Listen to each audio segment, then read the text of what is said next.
여러분 안녕하십니까? 헬로티비 뉴스입니다. 스마트폰에 온 신경을 집중하며 길을 걷다 보면 사고 위험이 그만큼 높아질 수밖에 없는데요.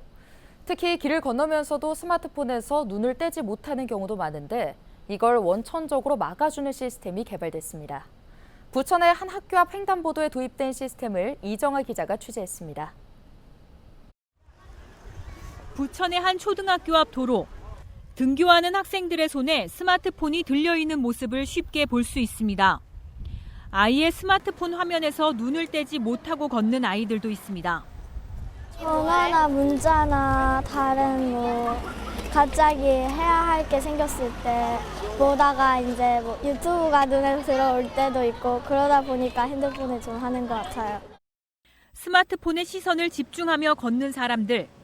스마트폰과 좀비의 합성어로 스몬비라는 신조어까지 등장했습니다. 지난해 한 조사에서는 운전자 5명 가운데 2명이 주행 중 스몬비족 때문에 교통사고가 날 뻔한 상황을 경험했다고 응답했습니다. 어린이의 경우 더 위험할 수 있습니다. 사고 가능성을 줄이기 위해 학교 앞 횡단보도를 중심으로 스마트폰 화면을 잠시 멈추게 하는 시스템이 부천에서 처음 도입됐습니다. 학생들 같은 경우에는 이제 핸드폰을 보면서 이제 걸어가기 때문에 이제 교통사고 위험이 좀 많이 노출이 돼 있거든요. 아마 이제 보행자 안전에 좀 많이 도움을 줄 것으로 보고 있습니다. 이른바 스몬비 앱의 차단 시스템은 녹색 신호에서만 가동됩니다. 횡단보도에서 스마트폰 이용자에게 블루투스를 활용해 신호를 보내면 미리 설치해 놓은 앱이 작동해 이렇게 스마트폰 화면을 일시적으로 차단할 수 있는 겁니다. 횡단보도에서 멀어지면 스마트폰은 다시 작동합니다. 위험한 상황에서 스마트폰 화면을 기술적으로 차단하는 방식. 부천 옥길과 범박 지역 초등학교 2곳이 시범 학교로 지정됐습니다. 요즘 많이 친구들도 다 설치하고 있는 것 같아요. 다 횡단보도 건널 때 좀 더 조심히 건너게 된 것 같다고 말을 하더라고요. 주로 유튜브 그런 걸 봐요. 재밌으면서도 계속 빨려 들어가는 느낌이라서 멈출 수가 없어요. 핸드폰을 못하게 할 수 있으니까 약간 차 사고를 막을 수 있을 것 같아요. 부천시는 연말까지 운영 결과를 분석해 어린이 보호구역 등 교통사고 다발 지역 위주로 대상지를 확대할 계획입니다. 교육 현장에서도 만족감이 큽니다. 등하굣길 할 때 스마트폰을 굉장히 많이 사용했었어요. 그래서 학생들한테 얘기도 많이 했는데 실제적으로 좀 그 부분이 많이 어려웠었는데 시스템이 도입하고 나서 확실히 스마트폰을 적게 사용하는 것을 확인할 수 있었습니다. 다만 도입 초기인 현재 안드로이드 기반에서만 관련 애플리케이션을 사용할 수 있는 한계 등이 극복해야 할 과제로 지적됩니다. 헬로티비 뉴스 이정아입니다.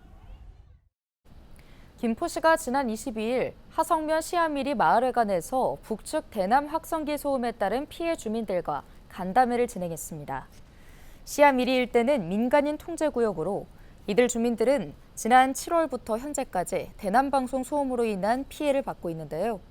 특히 지난달 중순부터는 소음 강도가 높아져 주민들은 대남방송에 따른 불편 조치 촉구 서명부를 제출하는 등 어려움을 호소하고 있습니다. 이날 김병수 김포시장은 현장을 찾아 북에서 송출되고 있는 대남방송 소음 정도를 확인하고 주민들로부터 소음에 따른 피해 상황 등을 청취했습니다. 주민들은 시 차원의 정부기관 피해 대책 건의, 임시 주거시설 마련, 가축농가 피해 조사와 보상 등을 요구했습니다. 이에 김병수 시장은 주민 소음 피해 지원 조례 제정을 준비하고 당장 시급한 문제는 소음 피해로 인해 열악해진 주거 환경인 만큼 시급한 개선책이 필요하다며 정부 등 상급기관의 대책 마련 등을 요청하고 관련 동향을 지속적으로 파악하겠다고 설명했습니다. 한편 김포시는 북대남 소음 공격 관련 소음 정도 측정 결과를 제출해 줄 것을 해병대에 요청하고 지난 17일에는 하반기 접경 지역 시장 군수 협의회 주요 안건으로 북한 대남 방송 관련 대응 건의안을 제출했습니다. 19명의 사상자를 낸 부천 호텔 화재와 관련해 안전관리와 초동대처를 소홀히 한 관계자들이 검찰에 넘겨졌습니다. 경기남부경찰청 부천 호텔 화재 사고 수사본부는 업무상 과실치사상 등의 혐의를 받고 있는 호텔 건물주 60대 A씨 등 4명을 검찰에 구속 송치했다고 밝혔습니다.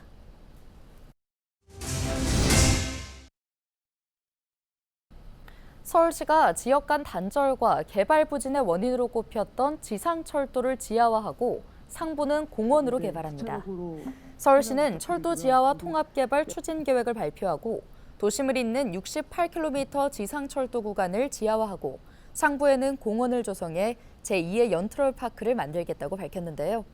사업 구간은 경부선 일대 34.7km, 경원선 일대 32.9km며 사업비는 경부선 일대 15조 원, 경원선 일대 10조 6천억 원 등 25조 6천억 원으로 추산됩니다. 사업 면적은 122만 제곱미터이며 39개 역사가 포함됐습니다. 서울시는 역사 매각을 포함해 상부 공간 개발 이익이 31조 원에 달할 것으로 예상돼 개발 이익만으로도 사업을 추진할 수 있을 것이라고 밝혔습니다. 특히 서울역과 용산역 등 대규모 역사에서 발생하는 상부 공간 개발 이익은 그동안 지상철도로 인해서 소외됐던 서남권과 동부권에 따라서 비강남 지역에 집중적으로 투자돼서 지역 발전에 활용되게 됩니다. 이것은 서울시의 균형 발전에 다시 강북시대 프로젝트에 큰 의미가 있습니다. 서울은 그 어느 지역보다 철도 지하화에 대한 시민의 염원이 크고 지하화가 이루어질 경우에 서울의 도시 경쟁력은 한층 더 높아질 것입니다. 경기도가 경인선 등 3개 노선 일부 구간을 국토교통부에서 추진하는 철도 지하화 통합개발 선도 사업에 신청했습니다. 철도 지하화 통합개발이란 사업 시행자가 철도 지하화를 시행하고 지하화하면서 생기는 부지를 개발해 발생한 수입으로 지하화 사업비를 상환하는 사업인데요. 도는 경인선과 안산선, 경부선 3개 노선 일부 구간에 대해 사업을 신청했습니다. 사업을 신청한 경인선 구간은 역공역부터 송내역까지 6.6km인데요.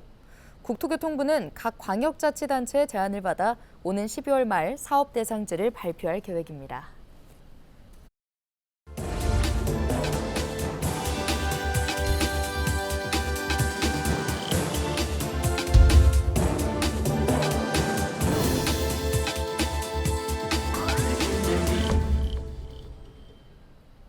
케이블 TV 공동기획 지역을 살려라 순서입니다. 수도권으로 떠나는 인구를 잡기 위해 지자체마다 파격적인 주거 정책을 내놓고 있습니다. 전남에선 저렴한 임대료에 만원주택, 행복주택 등을 제공해 청년들을 유인하고 있는데요. 장혜원 기자가 소개합니다. 영안군 3호 일대입니다. 이곳에 공공임대 아파트가 들어서면서 입주민들이 아파트에 입주했습니다.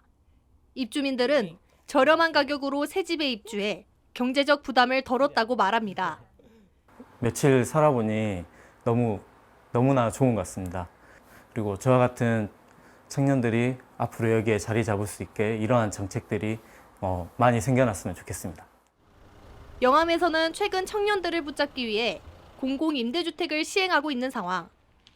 영암군은 지난해 11월 전국 최초로 한국토지주택공사와 공공주택 공급 협약을 체결해 임대아파트 200호 가운데 30호 배정을 완료하고 오는 2026년까지 모든 세대의 입주를 마칠 계획입니다. 해당 임대아파트는 청년과 신혼부부를 대상으로 임대보증금 없이 예치금 100만 원을 내면 최대 6년 동안 거주할 수 있습니다. 또 월 임대료도 없이 별도의 관리비만 내면 입주할 수 있습니다. 우리 지역의 청년들과 신혼부부들에게 정주 여건을 마련해주기 위해서 LH와 협업을 했습니다. LH에서 리모델링을 하고 우리 군에서 무료로 지급하는, 그래서 우리 청년들이 영암에서 정주하기 좋은 여건을 만들기 위해서. 전남 지자체에서는 인구 유입을 위해 다양한 주거 정책을 시행하고 있습니다. 고령자의 편의를 위한 공공실버 복지주택, 직장과 주거지가 가까운 행복주택, 월 만원의 공동주택을 임대하는 만원주택 등을 추진하고 있습니다. 지역마다 입주 비용은 다르지만 평균 9만 원 안팎의 임대료만 내면 살 수 있다는 게 장점입니다. 전남도와 일선 지자체들은 만원주택을 최대 1,000호까지 공급하고 국토교통부가 추진하는 공공임대주택 공모사업에 참여해 추가 주택 공급을 확보할 방침입니다. 중앙부처에서 추진하는 공공임대주택 공모사업에도 적극 참여해 추가적인 주택 공급을 확보할 예정입니다. 이를 통해 전남은 청년층 유입과 인구 유출을 방지를 위한 정책적 기반을 강화하며 최근 강진구는 농촌 빈집을 수리해 주택을 제공하는 사업을 시행하면서 전국 지자체 20여 곳의 벤치마킹이 이어지고 있습니다. 전남에서 다양한 주거 정책이 시행되고 있는 가운데 인구 유입에 효과를 낼 수 있을지 관심이 쏠리고 있습니다. 헬로티비 뉴스 장혜원입니다. 단풍이 물들기 시작하면서 등산 계획 세우시는 분들 많으실 겁니다. 그만큼 산악사고 소식도 잇따르고 있는데요. 산에 오르시기 전 준비 철저히 하고 가셔야겠습니다. 보도에 전소연 기자입니다. 지난 15일 새벽 4시 설악산 노적봉 인근 구조대원이 어둠을 뚫고 험난한 바위를 오릅니다. 조난 신고가 접수된 건 전날 저녁 8시쯤. 등산객 2명은 내려오는 길을 찾지 못해 고립된 지 약 7시간 만에 구조됐습니다. 여기 올라가면 나도 길이가 가물가물한데 조금 더 올라가야 될 거야. 내 거? 지금 저 정도면 대화가 될 정도야. 지난 20일 원주 치악산 비로봉 정상에서는 계단 아래로 넘어져 의식을 잃은 60대 등산객이 구조됐습니다. 본격적인 단풍철이 시작되면서 산악사고가 계속되고 있습니다. 3년간 발생한 사고 통계를 보면 산악사고는 가을철에 가장 많이 발생하는 것으로 나타났습니다. 구조 출동 3만 3천여 건 가운데 25%가 9월과 10월에 집중됐습니다. 지난해 발생한 산악사고의 원인을 보면 실족 추락이 약 3,100건으로 가장 많았고 길을 잃어 조난된 경우는 2,800건을 넘었습니다. 가을에 산을 오르면 젖은 낙엽 때문에 미끄러질 위험성이 높습니다. 사고를 예방하려면 등산화를 꼭 착용해야 합니다. 또 산에서 사고를 당했다면 일단 119에 신고해 정확한 위치를 알려야 합니다. 국립공원이나 또는 일반 산에 보시면은 국가 지정번호가 적혀져 있는 부분이 있어요. 그래서 그 표지판을 보시고 신고해 주시면 좋을 것 같습니다. 자신의 체력을 과신하지 말고 적합한 코스를 정하는 것도 중요합니다. 또 일교차가 큰 가을철 고립될 경우 저체온증이 우려되는 만큼 여분의 옷을 챙겨 산에 올라야 한다고 전문가들은 조언합니다. 헬로티비 뉴스 전소연입니다.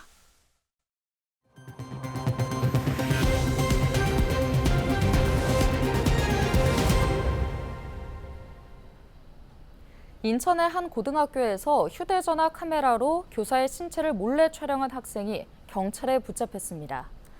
부평경찰서는 23일 성폭력 범죄 처벌 등에 관한 특례법상 카메라 등 이용 촬영 혐의로 고등학생 A군을 불구속 입건했는데요. 이 학생은 지난달 인천의 한 고등학교 교실에서 한 여성 교사의 다리 등 신체를 휴대전화 카메라로 몰래 촬영한 혐의를 받고 있습니다. 경찰은 휴대전화 디지털 포렌식을 통해 불법 촬영 사진을 확보하고 다른 학생들의 가담 여부를 추가 조사하고 있습니다. 경기도가 기회발전 특구 조성 기본계획 연구 용역 최종 보고회를 개최했습니다. 보고회에는 기회발전 특구 TF 추진단과 경기연구원 등 약 20명이 참석했는데요. 연구의 주요 내용은 기회발전 특구 추진 방안과 경기 북부 발전 계획, 특화 산업 분석 등입니다. 기회발전 특구는 현 정부의 주요 국정 과제로 기업 유치를 지원해 지역 균형 발전을 도모하는 정책인데요. 수도권 내 기회발전 특구 지정이 가능한 지역은 인구 감소 지역과 접경 지역으로 김포와 양주, 포천, 동두천, 연천 등입니다. 도는 수도권에 대한 지역 지정 및 면적 상한 지침이 결정되는 대로 기회발전 특구를 신청할 계획입니다. 인천시가 광역시 중 유일하게 일섬, 일주치병원, 민간협력 도서지역 무료진료 사업을 추진하고 있습니다. 인천 강화군과 웅진군의 노령 인구는 전체 인구의 약 33%로 65세 이상 노년층에서 발생하는 심장질환, 뇌혈관 질환 등 만성질환의 예방과 관리를 위해 전문적인 검진이 필요한 상황인데요. 이에 인천시에서는 도서지역 주민들의 건강권 보장을 위해 의료 취약지로 지정된 강화군과 웅진군을 대상으로 10개 의료기관이 18개 섬 주민들에게 의료 서비스를 제공하고 있습니다. 오는 24일에는 인천 세종병원이 덕적도를 방문해 무료 진료를 실시할 예정으로 진료에는 심장내과와 정형외과 전문의를 비롯해 간호사 7명, 행정요원 8명 등 모두 18명의 의료진이 참여합니다. 뉴스 마칩니다. 고맙습니다.